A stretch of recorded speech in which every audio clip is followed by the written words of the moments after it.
خلیل، خاک پائے غوث اعظم زیر سایہ ہر ولیل، صدیق عکس حسن کمال محمد است، فاروق ذل جاہ و جلال محمد است، عثمان ضیاء شمع جمال محمد است، حیدر بہار باغ خصال محمد است، صلی اللہ تعالی علیہ وسلم۔ لوح بھی تو، قلم بھی تو، تیرا وجود الکتاب، گنبد آپ کی نرم تیرے محیط میں حباب،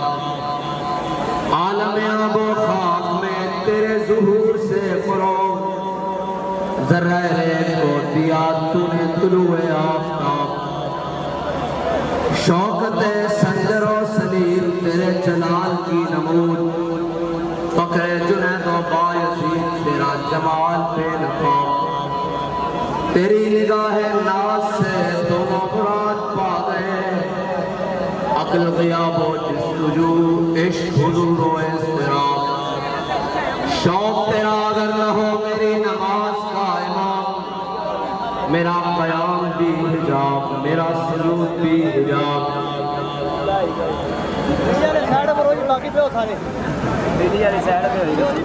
الفاظ ساتھ نہیں دے رہے کہ گفتگو کا آغاز کیسے کروں اور کہاں سے کروں۔ نظر لگ گئی کیا مشکل گھڑی ہم پر آ کے گزر گئی کہ جب ساری دنیا کی نظریں لگی ہوئی تھی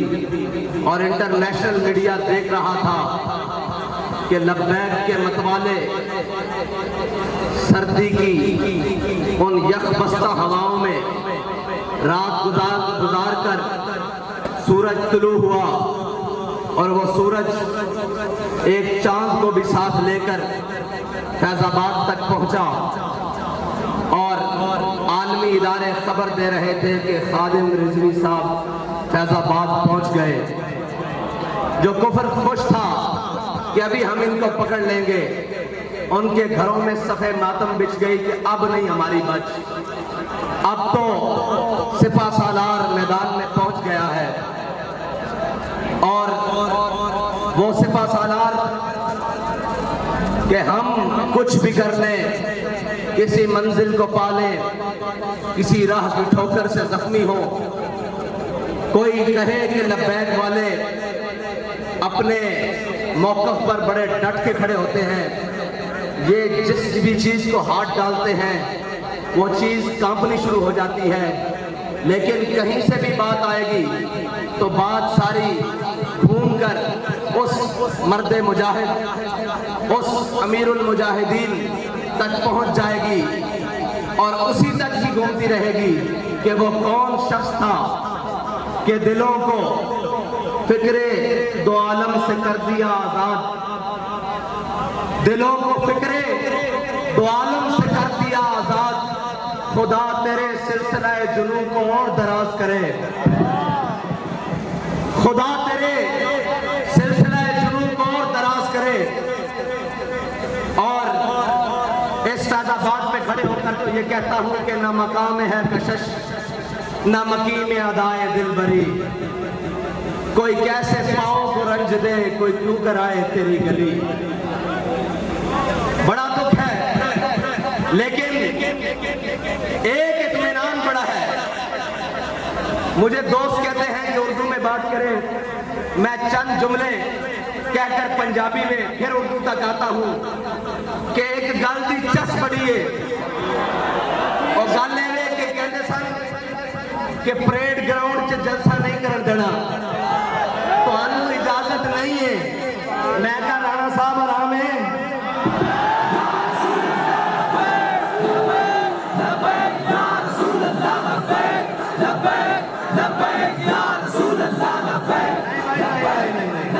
بڑا طویل سفر کر کے آئے ہم، جتنا کو انہوں نے آرام ہویا اتنی کی آواز پہنچنی چاہیے تھی، نال ہی بیٹھ رہے ہیں۔ او تا ناسیا لاہور، اسی لاہور آ گئے ہیں اسلام آباد۔